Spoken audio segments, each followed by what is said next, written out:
Morning students, आज मैं फिर आपके सामने उपस्थित हूँ रसायन विज्ञान के साथ। रसायन विज्ञान जो कि आपके विज्ञान का दूसरा भाग है, इसके साथ मैं आपके सामने उपस्थित हूँ।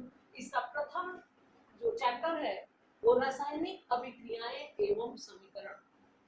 ध्यान से सुनिए, रासायनिक अभिक्रियाएं एवं समीकरण।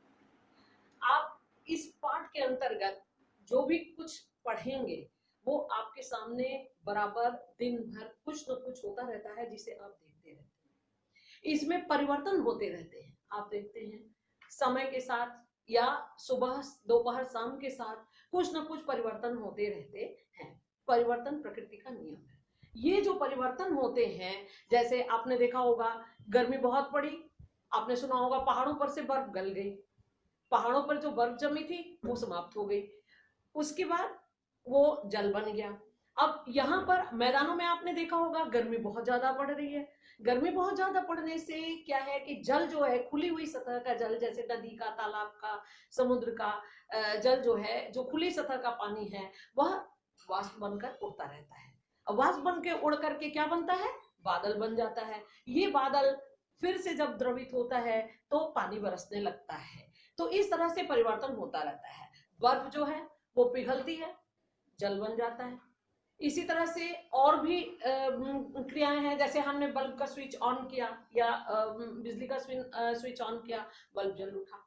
तो ये जो परिवर्तन होता है ये दो प्रकार का होता है। परिवर्तन प्रकृति में ये जो होता रहता है ये दो प्रकार का होता है, एक भौतिक परिवर्तन, एक रासायनिक, दूसरा रासायनिक परिवर्तन। ये जो भौतिक परिवर्तन है, पहले हम आपको इसी को बताएंगे। भौतिक परिवर्तन जो होता है यह अस्थायी होता है, यह परमानेंट नहीं होता है। ये यदि हम उसके कारण को हटा दें तो वह फिर से अपनी अवस्था में पदार्थ लौट आता है। अब जैसे आप किसी भी ट्रे में, बॉटल में पानी लेते हैं और उसको फ्रीज में रख देते हैं। फ्रिज का तापमान कम होता है, जो फ्रीजर होता है उसका तापमान 0 से भी नीचे होता है, तो फिर वो जम करके क्या बन जाता है? बर्फ बन जाता है। तो इसमें परिवर्तन कौन सा हुआ? भौतिक परिवर्तन हुआ। यदि हम उस बर्फ को निकाल करके फिर से बाहर रखते हैं तो वह फिर से क्या बन जाता है? पानी बन जाता है। तो इस तरह से ये जो पानी है वह बर्फ में भी बदल गया, और फिर बर्फ को फिर हमने हटा के रखा, उसके ताप को परिवर्तित कर दिया, तो वह फिर से पानी बन जाता है। कहने का मतलब कि जब हम कारण को हटा देते हैं जिसके कारण उस पदार्थ में परिवर्तन हुआ, तो वो परिवर्तन फिर से समाप्त हो जाता है और पदार्थ अपनी अवस्था में लौट आता है।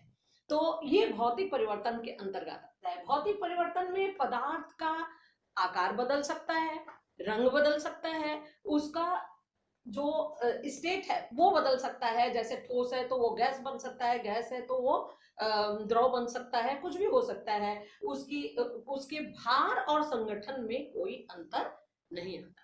उसकी अवस्था में परिवर्तन हो सकता है, उसके ताप में परिवर्तन हो सकता है, उसके रूप में परिवर्तन हो सकता है, उसके आकार में परिवर्तन हो सकता है, लेकिन उसके संगठन और रासायनिक संगठन में और भार में कोई परिवर्तन नहीं होता है। और जब हम कारण को हटा देते हैं तो वह फिर से अपनी अवस्था में लौट आता है।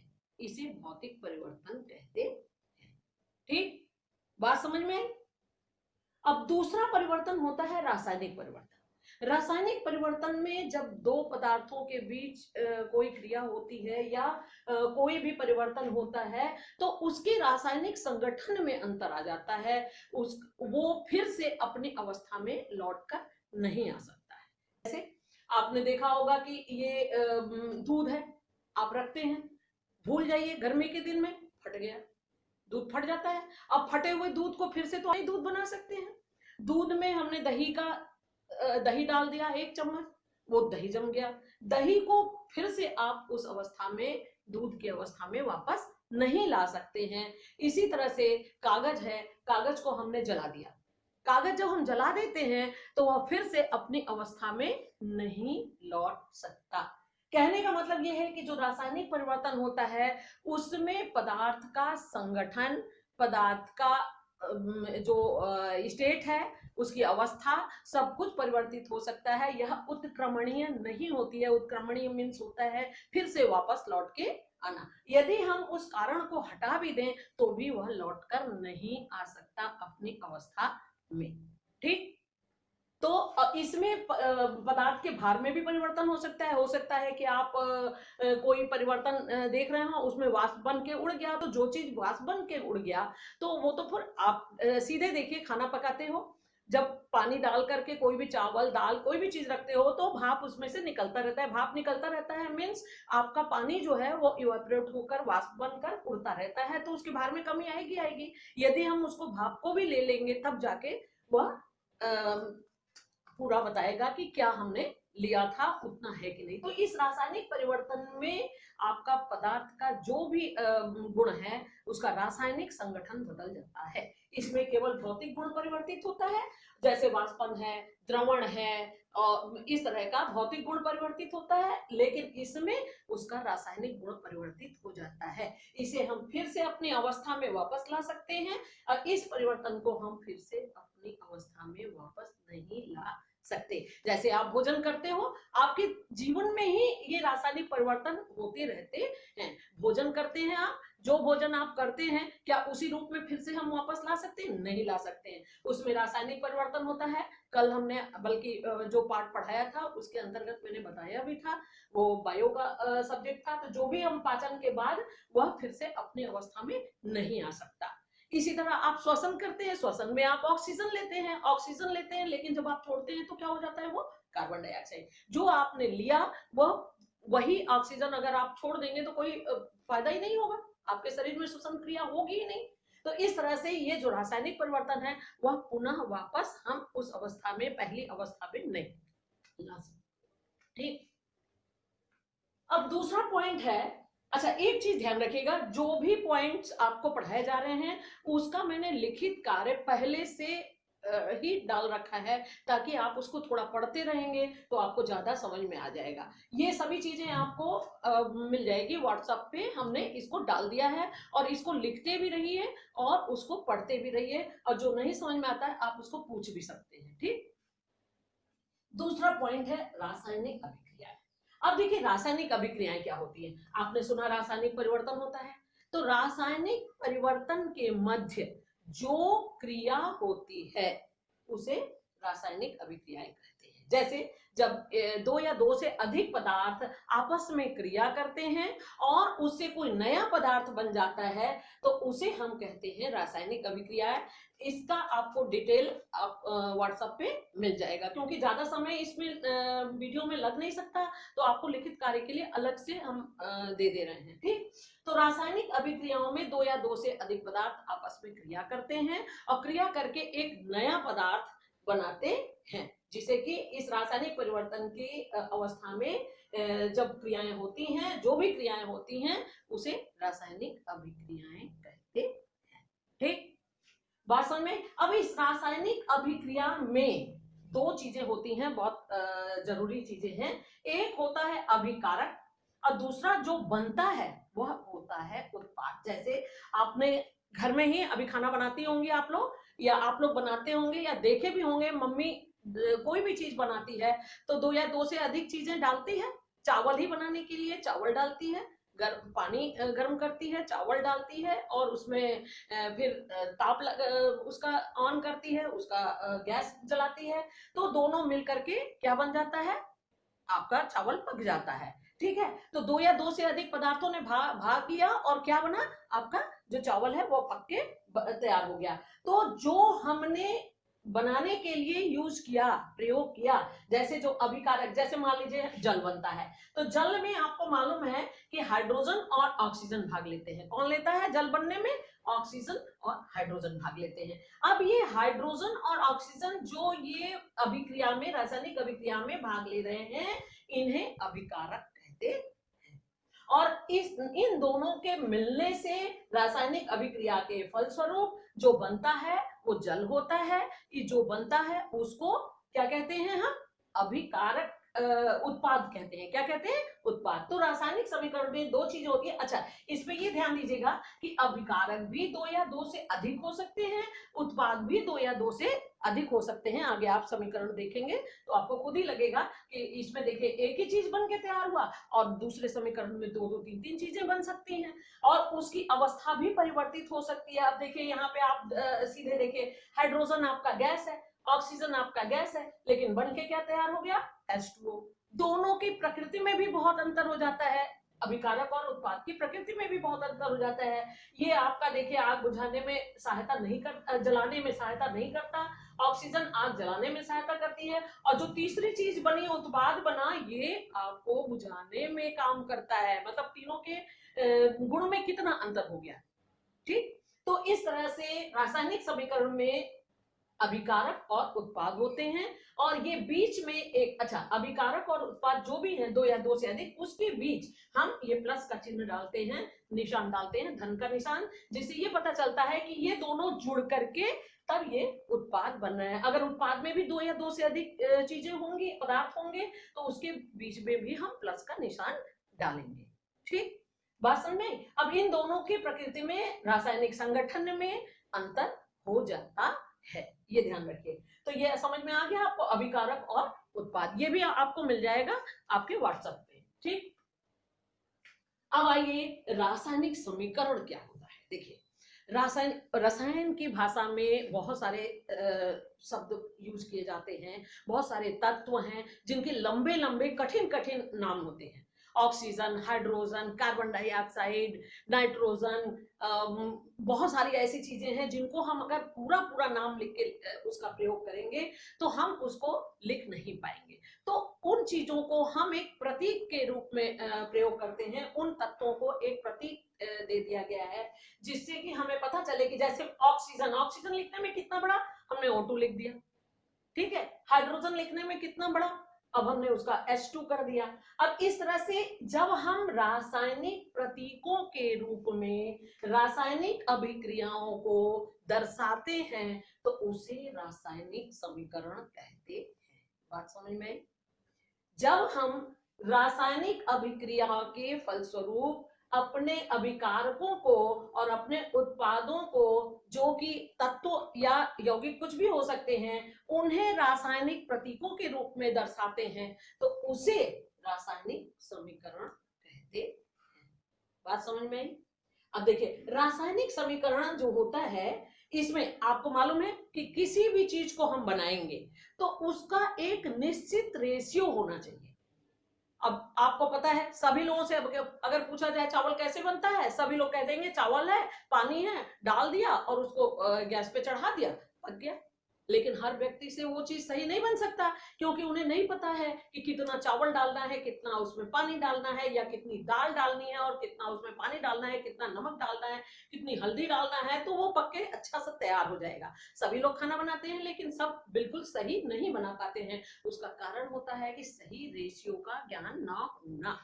तो इसी तरह से जब हम रासायनिक समीकरण को लिखते हैं तो सबसे पहले जो हम लिखते हैं, जैसे आप ये देखिए, Mg क्या है? Magnesium. O2, Mg plus O2, ये क्या बन गया? MgO।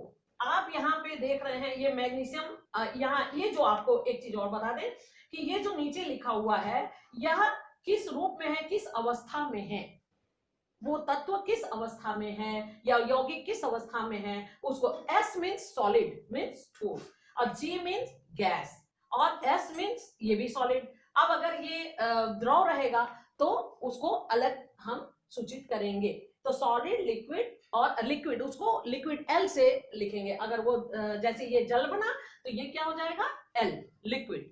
ठीक है, तो इस तरह से इसकी अवस्था भी हम डाल देते हैं कि सॉलिड में है, लिक्विड। अब यहाँ पे देखिए, सॉलिड गैस से क्रिया करके फिर सॉलिड बन जा रहा है, Mg प्लस O2 MgO। अब यहाँ पे आपको मालूम है कि एक द्रव की अविनाशिता का नियम होता है। द्रव की अविनाशिता का नियम ये होता है कि कोई भी पदार्थ न तो हम उत्पन्न कर सकते हैं और न तो हम उसे नष्ट कर सकते हैं। ठीक, जो पदार्थ है उसके रूप में परिवर्तन हो सकता है, उसकी अवस्था में परिवर्तन हो सकता है, लेकिन उसके परमाणुओं में परिवर्तन नहीं होना चाहिए, क्योंकि द्रव्य जो होता है अविनाशी होता है।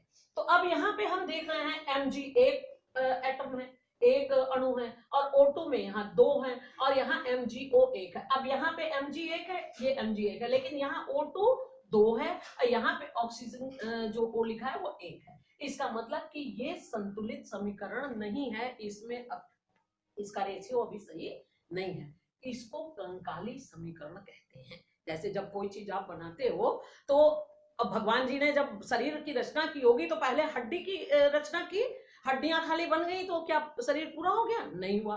ठीक है, उसके ऊपर मांसपेशियां, त्वचा, सारी चीजें लगाई गई होंगी, तब तो जो है कि ये बना होगा पूरा शरीर। ये तो ध्यान है इन्हें। तो इस तरह से जब तक ये कंप्लीट नहीं होगा, इधर के जो तत्व के परमाणु हैं इधर के तत्व के परमाणुओं के बराबर नहीं होंगे, तब तक उसको कंकाली समीकरण कहते हैं। केवल हमने मोटा मोटा लिख दिया कि मैग्नीशियम ऑक्सीजन से संयोग करके मैग्नीशियम ऑक्साइड बनता है। ठीक।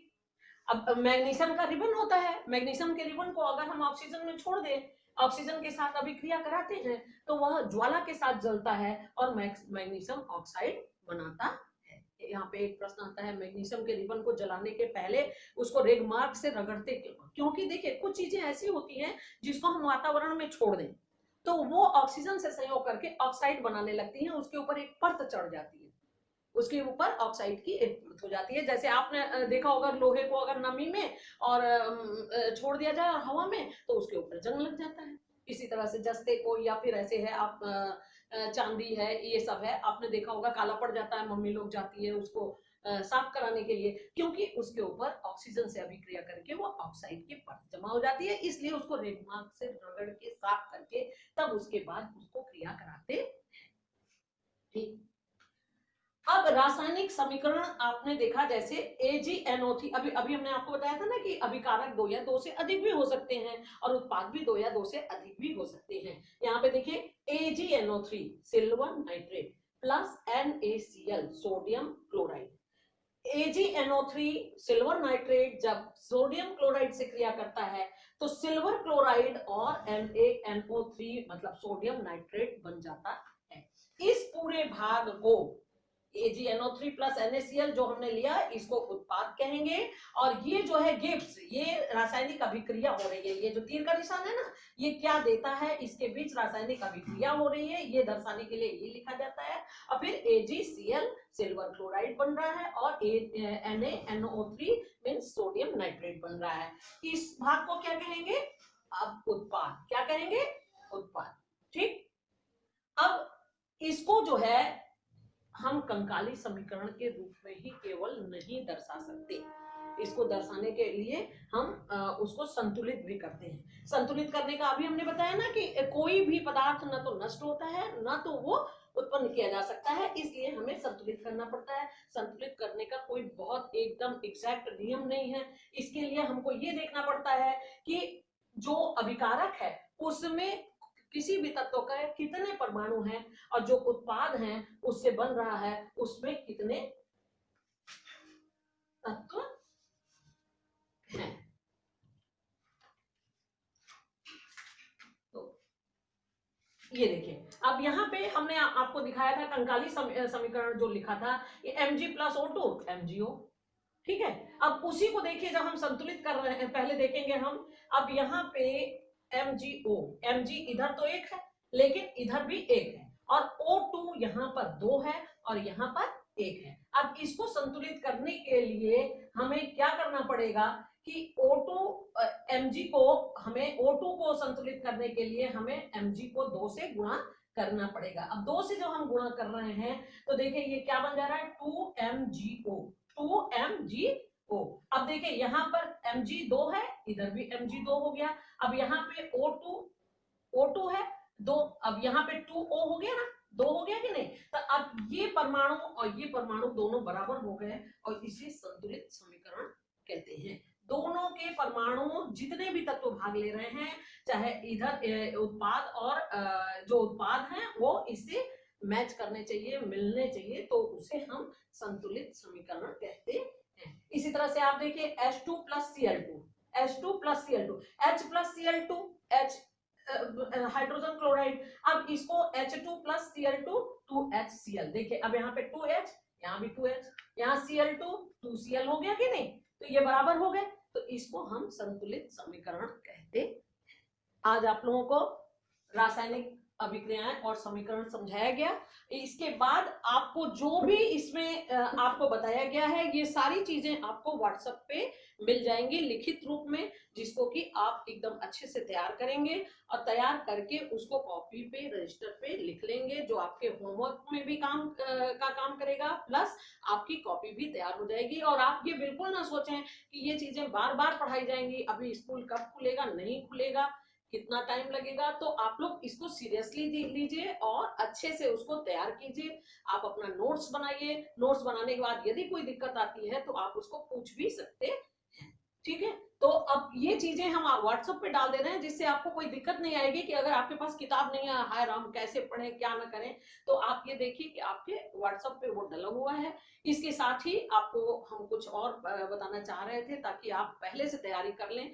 आपके पास कोई भी किताब हो, चाहे ये होम साइंस की किताब हो या पुरानी साइंस की किताब हो 10th की, तो उसमें आप तंत्रों के बारे में देखेंगे, बहुत सारे तंत्र हैं उसमें। कल हमने बताया था, कल का वीडियो आप देखेंगे तो उसमें आपको पता चल जाएगा कि उसमें बहुत सारे तंत्र हैं, जिसको कि अब हम शुरू करने वाले हैं। लेकिन उसको शुरू करने से पहले हम आपसे एक रिक्वेस्ट करेंगे कि जो भी तंत्र हैं, चाहे पाचन तंत्र हो, श्वसन तंत्र हो, परिवहन तंत्र हो, तंत्रिका तंत्र हो, उसके जनन तंत्र हो, उसके सारे जो चित्र हैं उसको अच्छी तरह से बना लें। अभी आपके पास बहुत समय है, आप उसे चार्ट पेपर पे भी बना सकते हैं, उसे आप छोटे पेपर पे बना सकते हैं, ताकि जब वो प्रश्न लिखेंगी उसके सामने उसको चिपकाना होगा। तो अभी से आप बना लेंगे, और उसका एक जो नामांकन है उसको भी करना बहुत जरूरी होता है, कि जो भी आपने बनाया, जैसे हम सबसे पहले पाचन तंत्र, अब अगले बुधवार और बृहस्पतिवार को मेरा टर्न रहेगा। बुधवार को हम बायो का लेंगे, जीव विज्ञान का लेंगे, और बृहस्पतिवार को हम रसायन विज्ञान का लेंगे। तो अगले डेट में जब हम आएंगे तो हम आपसे ये उम्मीद करते हैं कि ये सारे तंत्रों के आप चित्र बना करके, उसका नामांकन करके, बिल्कुल अच्छे से अपने सामने अगर आप उसको रख लेंगे ना पढ़ते समय, तो देखिए कितनी जल्दी समझ में आता है, आपको रटने की भी आवश्यकता नहीं।